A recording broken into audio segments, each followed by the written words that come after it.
India वालों में भी कल और परसों 20 बड़े बड़े कंट्रीज़ हैं जो पावरफुल कंट्रीज़ हैं, G20 के मेंबर हैं, वहाँ पे उनके प्रेसिडेंट, उनके head of state, prime minister आ रहे हैं। क्या कहना चाहेंगे आप इसके ऊपर? सब फर्स्ट ऑफ ऑल तो सबसे पहले बात ये है कि हमें अपनी पहचान खुद बनानी चाहिए। जैसा कि हम और इंडिया और बांग्लादेश भी हम ही से वो अलग हुआ है, तो उसने अपना आप मनवाया, अपना लोहा उसने मनवाया है, मेहनत की है उसने, उसके कौम ने, नेशन ने अपना मनवाने के लिए उन्होंने बैरूनी कंट्री से इंटरनेशनल लेवल पे उन्होंने अपने रिलेशन जो बेहतर बहुत अच्छे बनाए हैं। और अब उनका इकोनॉमिक रेट देख लें और हमारा देख लें, इंडिया में तकरीबन 85 रुपये का $1 बन रहा है और हमारा 315 तकरीबन बन रहा है। ओपन मार्केट में तो 20 का भी चल रहा है और बड़ा और शायद आपको वो आपके इल्म में हो, हमारी जो स्टॉक एक्सचेंज है वो क्रैश हो चुकी है। ऐसे ही है, ठीक है। हम मुकाबला अपना कर रहे हैं इंडिया के साथ, जो इंडिया कह रहा है हमारा इनके साथ मुकाबला नहीं है। वो चांद पर पहुंच रहे हो, हमारी आपस की लड़ाई नहीं खत्म हो रही। हम खुद कह रहे हैं कि जनाब वो पार्टी नहीं ठीक, वो पार्टी नहीं ठीक। हम मिल के अगर मिली भगत और मिल के इंशाल्लाह ताला काम करे, एक मुसलमान होने के नाते पाकिस्तान का मतलब क्या है, ला इलाहा इल्लल्लाह, और हमारे काम देख लें, हम उसके मुताबिक हम उसको फॉलो नहीं कर रहे। ठीक है। इन्होंने जो बात किया कि भाई हम इंडिया से मुकाबला करते हैं, लेकिन इंडिया वाले कहते हैं आपका हमारे साथ मुकाबला बनते नहीं। मैं 100% एग्री करता हूँ। वो लोग कहते हैं कि भाई अपना मुकाबला हमारे से ना किया करो, लेकिन ये हम सीखने की तरफ तो जा सकते हैं ना, हम उनसे सीख तो सकते हैं कि सीख भी नहीं सकते? सर पूरी दुनिया अल्हम्दुलिल्लाह मुसलमान से सीखती है। अच्छा। और ऐसा वक्त आन पड़ा हम मुसलमानों पे, मुस्लिम कंट्रीज़ पे, मुस्लिम कंट्री की बात तो मैं बाद में करूँगा ना, हम पाकिस्तानियों पे ऐसा वक्त आन पड़ा है कि हमें ज़रूरत पड़ गई है किसी से सीखने की। आपने बोला पूरी दुनिया हमसे सीखती है, मुझे कोई इसकी एक एग्जाम्पल, मुसलमानों से सीखती है, कोई इसकी एक एग्जाम्पल दे दें। और दूसरे नंबर पे अगर लेट्स सपोज आपकी बात मान लेता हूँ कि पूरी दुनिया मुसलमानों से सीखती है, पूरी दुनिया मुसलमानों से सीख गई, मुसलमान खुद नहीं अपने आप से सीखे, मतलब सर इसकी एक एग्जाम्पल मैं दे रहा हूँ। कोरोना ऑल वर्ल्ड पे आया, जी, पूरी दुनिया ने इमरान खान से सीखा। कैसे? सर पूरी दुनिया ने कहा जिस तरह इमरान खान ने कवर किया, काबू पाया कोरोना पे, हमें भी सीखना चाहिए इमरान खान से। इसने किस तरह, इमरान खान साहब ने किस तरह कवर किया और किस तरह इन्होंने काबू पाया इसके ऊपर। लेकिन एक चीज़ है, देखें हमने बात करनी है टेक्निकल लॉजिक के ऊपर बात करनी है। हमने क्या कोरोना की वैक्सीन बनाई? हमने क्या कोरोना, इंडिया वालों ने कोरोना की वैक्सीन बनाई, चाइना ने कोरोना की वैक्सीन बनाई, हमने कोई चाइना की यूज़ की, कोई कहाँ की यूज़ की। लेकिन आपको लगता है कि हमने टेक्निकल, इसका तो हल ये था ना कि दुनिया तब कहती कि भाई जो पाकिस्तान ने वैक्सीन बनाई है हमने वही यूज़ करनी है, या वैसी वैक्सीन। फिर मैं हम बात, सर आप इसके ऊपर क्या कहना चाहेंगे? सारी गुफ्तगू आप सुन रहे हैं। आपका नाम क्या है? जी मुदस्सिर सलीम। आप करते क्या हैं? मैं कारोबारी भी हूँ और सोशल और सियासी एक्टिविटीज़ भी। हो गया है, सोशल वर्कर भी हैं और पॉलिटिकल वर्कर भी हैं। मुझे बताएं पाकिस्तान इस टाइम किस पोजीशन पे खड़ा है? आइसोलेटेड होता नज़र आ रहा है, अलग थलग होता नज़र आ रहा है, और इंडिया इस टाइम किस पोजीशन पे खड़ा है इकॉनमी वाइज और इंटरनेशनल रिलेशन को देखें तो? देखें पाकिस्तान इस वक्त अगर देखा जाए तो पूरी दुनिया में तनहा हो गया है। ऐसे ही है। और ये एक हमारे लिए लम्हा फिक्रिया है। इसमें पार्टी बेस पे हट के हम सबको इस बारे में सोचना चाहिए। ठीक हो गया कि हमें अपने सफारती ताल्लुकात बेहतर बनाने चाहिए, अपनी माशरे को कैसे बेहतर बनाना, फॉरेन पॉलिसी को बेहतर करना और चाहिए। ये देखें अभी जब तक हम लोग एक दूसरे को ब्लेम करते रहेंगे ना कि फलां ये कर गया, फलां ये कर गया, जो कर गया अब उसी को रोते रहना कि आगे बढ़ना है। ठीक है। इंडिया की बात करें, उन लोगों ने कौन सी ऐसी पॉलिसी बना ली, उन लोगों ने ऐसा क्या किया कि आज पूरी दुनिया की पावर्स वहाँ पे मौजूद हैं, पूरी दुनिया का नज़र इस टाइम इंडिया के ऊपर है, और कभी वो कहते हैं कि हम आने वाले टाइम में तीसरी बड़ी इकॉनमी बन जाएंगे, कभी वो ये, मतलब अब इस टाइम वो अपनी फुल आबोताब पे है। देखें इंडिया अपने मुल्क के बारे में और अवाम के बारे में सोचता है, और यहाँ पर हुकूमतें आती हैं, अगर कोई मल्टीनेशनल कंपनियाँ यहाँ पर आती हैं तो वो पहले पूछती हैं हमारा फ़ायदा क्या होगा, हमारा फ़ायदा क्या होगा। इंडिया वाले भी परसेंटेज लेते हैं, लेकिन वो पहले पूछते हैं हमारे मुल्क का क्या फ़ायदा होगा और पब्लिक का क्या फ़ायदा होगा, फिर वो पूछते हैं हमें क्या मिलेगा। ठीक हो गया। और यहाँ पर ये पूछते हैं हमें क्या फ़ायदा होगा, बाकी जो कुछ मर्जी हो जाए, तो पब्लिक को बाद में देखेंगे। ये बड़ी ऑथेंटिक और बड़ी ज़बरदस्त बात किया इन्होंने कि मतलब पहले कोई भी कंट्री है जब उसमें फॉरेन इन्वेस्टर आते हैं तो पहले ये देखना चाहिए यानी उस कंट्री को क्या फ़ायदा होगा। इंडिया वालों ने इसी वजह से टेस्ला वहाँ पे आना चाह रहा है, वहाँ पे बड़ी बड़ी कंपनीज, एप्पल का जो सा वो ऑफिशियल स्टोर है वो वहाँ पे हो चुका है, सैमसंग या कोई भी आप कंपनी का नाम ले लें वहाँ पे मैन्युफैक्चरिंग हो रही है। यहाँ पे मुझे बताएं बिजनेस भी आप लोग करते हैं, पॉलिटिकल वर्कर भी हैं, मुझे बताएं यहाँ पे कौन सी बड़ी कंपनी है जो आप कहें कि यार ये कंपनी यहाँ। लास्ट में ये बताएं पूरी दुनिया की नज़र अब ये 2 दिन इंडिया पे होगी कि भाई पूरी दुनिया की जो पावरफुल इकॉनमीज़ हैं वो इंडिया में मौजूद होंगी, बड़े बड़े लीडर्स वहाँ पे मौजूद होंगे। क्या कहेंगे कि पाकिस्तान और इंडिया 76 साल बाद किस पोजीशन पे खड़े हैं? पाकिस्तान को भी चाहिए अपना मनवाना, कैसे? कि सबके साथ अच्छे ताल्लुकात रखे। ये चीज़ है। अब जिस तरह इंडिया हाँ। सबके साथ बेहतर ताल्लुकात ने उसने कोई अमेरिका का नहीं को सोचा, उसने तेल जहाँ से उसको फ़ायदा मिलता है अपने मुल्क के लिए वो काम करता है। ऐसे ही है। हालांकि रशिया पे जब सैंक्शंस लगी थी तो इंडिया के ऊपर भी प्रेशर होगा कि भाई रशिया से ऑयल ना लो, लेकिन उन्होंने लिया और धड़ाधड़ लिया। बिल्कुल, उन्होंने अपना मुल्क का सोचा। ठीक हो हमारे इधर कोई मुल्क के लिए सोचता है तो सब उस पर अपना ठीक ताने उसको ब्लेम करते हैं, ठीक हो गया, तो इसलिए वो बात नहीं बात होती। नहीं बन पाती। अस्सलाम वालेकुम। वालेकुम सलाम। आपका नाम? खिजर। क्या करते हैं आप?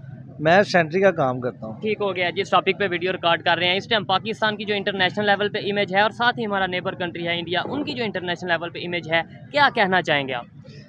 क्या कहना चाहेंगे भाई, इस बारे में यही कहना चाहेंगे कि आप देख सकते हैं इस टाइम इंडिया ने अपना जो बिज़नेस पॉइंट ऑफ व्यू है वो पूरी वर्ल्ड के सामने अपने आप को मनवा लिया है। ऐसे ही है। इस टाइम वो बिज़नेस में आपसे इतना को आगे निकल चुका है कि आपके सामने है सारी चीज़ें, सारे मुल्क उनके पास जाके, अब कल मैंने सुना है कि वो 22 मुल्क उनके 20 कंट्रीज हैं। G20 की मीटिंग होने जा रही है जिसमें यूएस हो गया, फ्रांस हो गया, कनाडा हो गया, यूके हो गया, मतलब जितने भी G20 के मेंबर हैं सबके हेड या हेड ऑफ स्टेट जो हैं वो वहाँ पे जा रहे बिल्कुल हैं। सही। यानी पूरी दुनिया का मरकज़ कल परसों 2 दिन इंडिया बनने वाला है। ये वहाँ पे जाके वहाँ पे फिर बिजनेस मीटिंग्स ही होंगी। Definitely। यहाँ पे हमारे पास कोई बिजनेस नहीं हो रहा, जो इंडस्ट्रीज चल रही थी वो भी बंद हो चुकी हैं। फैसलाबाद में कई इंडस्ट्रीज बंद हो चुकी हैं, ऐसे ही आप है। सबको पता है। उसके बाद यहाँ पे पाकिस्तान में जो चीज़ इस टाइम सबसे ज़्यादा चल रही है वो है जो बाहर के मुल्क में एजेंट भेजते हैं लोगों को, उनके दफ्तर चल रहे हैं। ठीक और हो ये गया। पासपोर्ट की जगहों पर रश नज़र आएंगे आपको, और ठीक कहीं है। पे भी नहीं आएगा। कंसल्टेंसी का काम यानी पाकिस्तान में ज़बरदस्त चल रहा है क्योंकि बड़ी तादाद में लोग बाहर जाना चाह रहे हैं। कंसल्टेंसी भी नहीं हम कह सकते, इस टाइम कह सकते हैं फ्रॉड का काम चल रहा है रोज पे। यानी कि लोगों को सबसे अच्छा ऑप्शन यही नज़र आता है कि बाहर चले जाएं, 2-2.5 लाख 3 लाख कमाएंगे, छोड़े पाकिस्तान को क्या कमाना है। जब आपका वज़ीर आज़म खुद ये कह रहा है कि मुझे बाहर जाने से वहाँ के कोई मसला नहीं है, जिसने जाना जाए, बल्कि जाए हमारी मैशत को बेहतर करेंगे, बाहर जाकर डॉलर भेजेंगे। ठीक है। यार ये कोई बात है? यहाँ पे फैसिलिटीज़ दो नौजवानों को। उसकी वजह ये है ना, हमारे प्राइम मिनिस्टर खुद भी तो बाहर बैठे हैं ना, जो जिनका टाइम पूरा होता है। अभी शहबाज शरीफ साहब की बात करें वो भी बाहर, नवाज शरीफ साहब की बात करें वो भी बाहर, जरदारी साहब की बात करें प्रेसिडेंट रहे हैं वो भी बाहर। इसलिए फिर एक ट्रेंड बन गया है। लेकिन ये तो एक मजाक में हम बात कर रहे हैं, सीरियस नोट पे अगर बात करें ये बड़ी संजीदा सूरत हाल है इस टाइम जो पाकिस्तान में चल रही है। हर दूसरा पाकिस्तानी चाह रहा है मैं बाहर चला जाऊँ। बिल्कुल सही बात है भाईजान, जिनके कारोबार चल रहे हैं वो भी कह रहे हैं हम किसी तरह कोई बंदा हमसे 40-50 लाख रुपया ले, हमें फैमिली वीज़ा दे, हम यहाँ से छोड़ के बाहर चले जाएं। यार यहाँ पे दिन ब दिन नई टेंशन बनी होती ठीक है। हम पूरी दुनिया में आइसोलेट होते नजर आ रहे हैं। पहले तो ये कहा जाता था ये जो उनसे नॉन मुस्लिम कंट्रीज़ हैं, आप इसे एग्री कर रहे हैं या डिसएग्री, लेकिन ये कहा जाता था, तासुर दिया जाता था ये नॉन मुस्लिम कंट्रीज़ ना पाकिस्तान के अगेंस्ट साजिश करते हैं, इसलिए हमारे उनके साथ रिलेशन नहीं बेहतर। अब तो इस्लामिक कंट्रीज़ भी हमारे साथ रिलेशन नहीं बेहतर कर रहे। यूएई की बात करें, सऊदीया की बात करें, दूसरे कंट्रीज़ की बात करें, आपको लगता है कि बिजनेस डील्स हो रही हैं हमारी? बिजनेस डील छोड़ें यार भाई, मैं आपको एक छोटी सी सिंपल सी बात बताऊंगा, इंशाल्लाह आपको समझ भी आ जाएगी। देखें, जब आपके रिश्तेदारों में कोई बंदा गरीब होता है ना, उसका कोई रिश्तेदार नहीं होता ना उससे कोई रिलेशन रखना चाहता है। इसी तरह भूखे बंदे के साथ कोई रिलेशन नहीं होता। पाकिस्तान इस टाइम भूखा नंगा मुल्क है। हर बंदा कहता है ये हमारे पास आया होगा इसी सिचुएशन के लिए आया होगा, एक अरब डॉलर दे दो, 1 अरब डॉलर दे दो, 1 अरब डॉलर। यार जब तुम लोगों ने उसे कहीं इस तरह जनरेट ही नहीं करना कि वो पाकिस्तान के लिए बेहतर बने, वो 1 अरब डॉलर आपने उसे सिर्फ और सिर्फ ऐसा करना है कि हमने अपनी याशियों में लगाने हैं। वो प्रोग्राम आ गया, PSL का इवेंट आ गया जो आपने वो चलाना है, वहाँ पे तमाशबीनी में आपने उड़ाने हैं, नई गाड़ियाँ लेके देनी है ब्यूरोक्रेट्स को या जो ऑफिसर हैं उनको। अच्छा, हम फोकस करते हैं अपना क्या नाम लेते हैं एड की तरफ, जबकि हमें फोकस करना चाहिए ट्रेड की तरफ। किसी भी कंट्री में जाए ट्रेड करें, बात करें कि भाई हम आपके साथ ये बिजनेस करना चाहते हैं, लेकिन हम कहते हैं कि हमारी कंडीशन ऐसी है। इंडिया की अगर बात करें, हम अपने के 20 कंट्रीज़ के जो उनसे हेड हैं वो वहाँ पे आ रहे हैं। आपको नहीं लगता कि इस टाइम पूरी दुनिया में बिजनेस पॉइंट ऑफ व्यू से इंडिया हब बन चुका है? हब तो बन चुके हैं इंशाल्लाह, और आने वाले सालों में मुझे उम्मीद है कि इंडिया जो है ना वो बहुत अच्छा उभर के आएगा, और उम्मीद है चाइना से ज़्यादा प्रोडक्ट जनरेट करना शुरू कर देगा। जो सूरत हाल है ना, आप कैसे किस नज़रिए से कह सकते हैं, किस बेस पे कह सकते हैं? उनकी यूनिटी की वजह से, डेवलपमेंट की वजह से? वहाँ पे अपॉर्चुनिटीज़, हालांकि पब्लिक बहुत ज़्यादा पब्लिक है, लेकिन अपॉर्चुनिटीज़ बहुत हैं। ठीक है। वो अपनी आवाम के लिए ऐसी चीज़ सोचते हैं, वो आइडियाज़ बनाते हैं कि यार कि ये हमें फ़ायदा दें। फ़ायदा तो गवर्नमेंट का ही है ना। अगर आपका एक बच्चा घर में से कामयाब होता है तो फ़ायदा ख़ानदान का ही होता है। बिल्कुल ऐसे अगर आपका एक अवाम में से एक नुमाइंदा को बंदा कामयाब होता है, फ़ायदा तो आपका ही है, गवर्नमेंट का पैसा इधर ही आना है उसका। ऐसे ही है। वो अपनी इन्वेस्टमेंट अपने बंदों पे करते हैं। ऊपर से इमेज भी बेहतर होगा। आज उनका इमेज क्या है, हमारा इमेज क्या है, आपको आइडिया है? बिल्कुल आप ठीक कह रहे ठीक हैं। है। अच्छा, हमें सीखने की जरूरत है या नहीं? या आज भी हमारे यहाँ पे जो कंसेप्ट है, एजुकेटेड लोग हैं, आप जैसे लोग हैं, वो तो कहते हैं कि हाँ भाई इंडिया डेवलपमेंट की तरफ जा रहा है, हमें सीखना चाहिए। लेकिन मोस्टली जो लोग हैं उनसे इंडिया का हम नाम ही लेते हैं तो वो ये कह देते हैं, ओ भाई आप क्या बात कर रहे हो, आप कोई एजेंट हो आप, या क्या किसकी बात कर रहे हो? हमें सीखने की जरूरत है या नहीं? प्यारे भाई बात ये है कि अगर क्वालिटी किसी में दुश्मन में भी है ना, तो उसकी उसे तस्लीम करना चाहिए कि इसमें यार ये खूबी है, बंदा जिस तरह का मर्जी है, ये क्वालिटी इसके अंदर है। और इस बात में उसकी क्वालिटी है कि वो चांद पे भी है। मैं थोड़े दिनों पहले देखा है कि वो पहुंच गया है, सारा कुछ उसने वहाँ से तस्वीरें भेजी हैं। ठीक है, मिशन सन उन्होंने लॉन्च कर दिया हुआ है। यहाँ पे हमारे देख ले, नासा का कंसेप्ट ही नहीं होना है। अगर होना है तो वो अंदर ही अंदर होना है। स्पार्क को है सही है, लेकिन ये है कि वो उस तरीके से कोई काम नहीं कर रहा। ठीक है जी, अच्छा लगा इनसे बात करके। अस्सलाम वालेकुम। वालेकुम अस्सलाम। आपका नाम? अदील। आपका नाम? मोहम्मद समरान। क्या करते हैं आप? मैं सरकारी मुलाजिम हूँ। सरकारी मुलाजम है। आपसे तो फिर सख्त सवाल करने चाहिए। वैसे टॉपिक हमारा ये है कि पाकिस्तान आइसोलेट होता जा रहा है, दुनिया से कटता जा रहा है, और नेबर इंडिया की बात करें, 20 पावरफुल कंट्री यानी कि G20 के जो मेंबर हैं वो वहाँ पे जा रहे हैं। बिजनेस की बात होगी और बहुत से बायलैटरल इश्यूज़ पर बात होगी। लेकिन पहले ये बताएं, क्या सरकारी मुलाजम तो हैं, लेकिन पाकिस्तान में सरकार कर क्या रही है? ये क्या सिचुएशन है आपके सामने? ये सिचुएशन अभी किसी की भी समझ में नहीं आ रही, और इसकी वजह आप किसी को भी सियासतदानों को ठहरा लें या आवाम को ठहरा लें, ठीक है, सारे इसके कहीं ना कहीं हम जिम्मेदार हैं। बिल्कुल मैं एग्री तो करता हमें हूं। समझना चाहिए as uh Awam, as a nation भी हमें यूनिटी होने की ज़रूरत है। हम इकट्ठे होंगे। और सबसे अहम बात जो हमने देखी है, आजकल इदारों में करप्शन बहुत ज़्यादा बढ़ती जा रही है, ऐसे और ही। इसकी सबसे बड़ी वजह ब्यूरोक्रेसी भी है। ठीक हो गया। और इसके अलावा तनख्वाहें भी अदारों में बहुत ज़्यादा कम है, उन पे भी फोकस नहीं किया जा रहा। और बेसिकली मुल्क के पास पैसे नहीं है, वो कैसे मुलाजमीन को देंगे? ठीक हो गया। आपने करप्शन की बात की है। देखिए मैं ये समझता हूँ करप्शन शायद हर एक कंट्री में है। अगर हम इंडिया की एग्जांपल देते हैं तो वहाँ पे भी करप्शन होगी, बांग्लादेश में भी होगी, इवन यूएस में भी करप्शन कहीं ना कहीं होगी, कहीं कम कहीं ज़्यादा।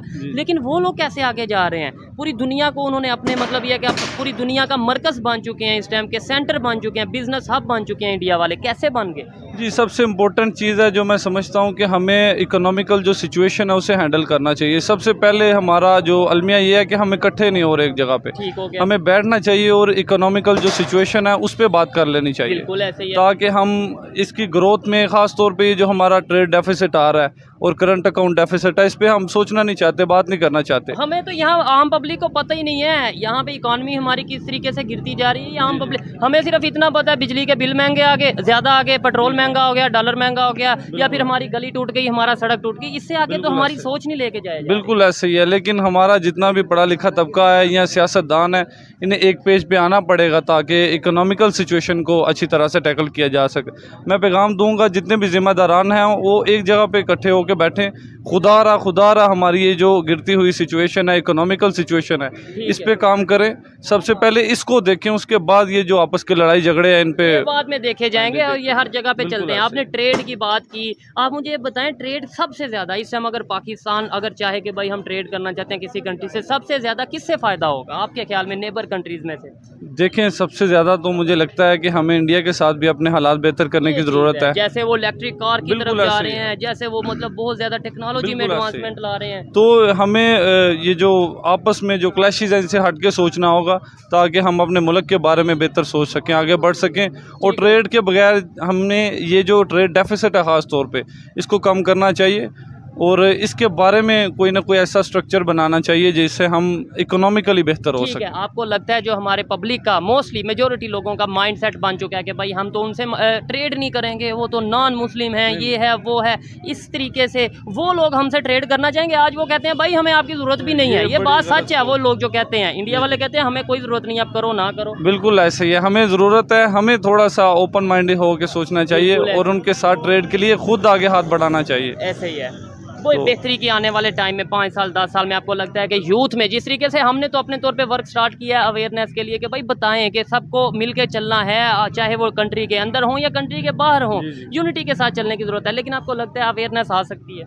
ये अवेयरनेस आजकल तो कैसे आ सकती है, आप खुद बताएं हमें। आप हैं, मैं हम तकरीबन 3-4 दोस्तों ने अभी रिसेंटली ग्रेजुएट किया है, तो सभी बाहर जाने की बात कर रहे हैं। कोई ऑस्ट्रेलिया जा रहा है, कोई यूके जाना चाह रहा है। तो इतने तो हमें यकीन करें काफ़ी ज़्यादा मुल्कों के नाम आ गए हैं कि यहाँ जाना चाहिए, वहाँ जाना चाहिए। तो ये इन हालात की वजह से ये सिचुएशन पैदा हुई है। तो हमें खुदा रहा, ये बड़ी अलार्मिंग सिचुएशन है। अभी भी अगर हम समझदार नहीं होंगे, अभी वक्त है, इकट्ठे बैठ जाएं और ये जो क्राइसिस आने वाले हैं उनको अभी से टैकल कर लें। अच्छा लगा बात करके, और मैं भी यही कहूँगा कि जो हमारे पॉलिटिशियन हैं, जो हमारे लीडर हैं, या जो भी इस पाकिस्तान को चला रहे हैं, अभी भी वक्त है, यूनिटी दिखाएं। अदरवाइज ना तो पाकिस्तान की ऐसी सिचुएशन रहेगी कि आप लोगों को मजीद खाने का मौका मिलेगा, और ना ही आप लोगों की ऐसी हमेशा के लिए सिचुएशन रहेगी। आइए मजीद किसी से बात करते हैं। बहुत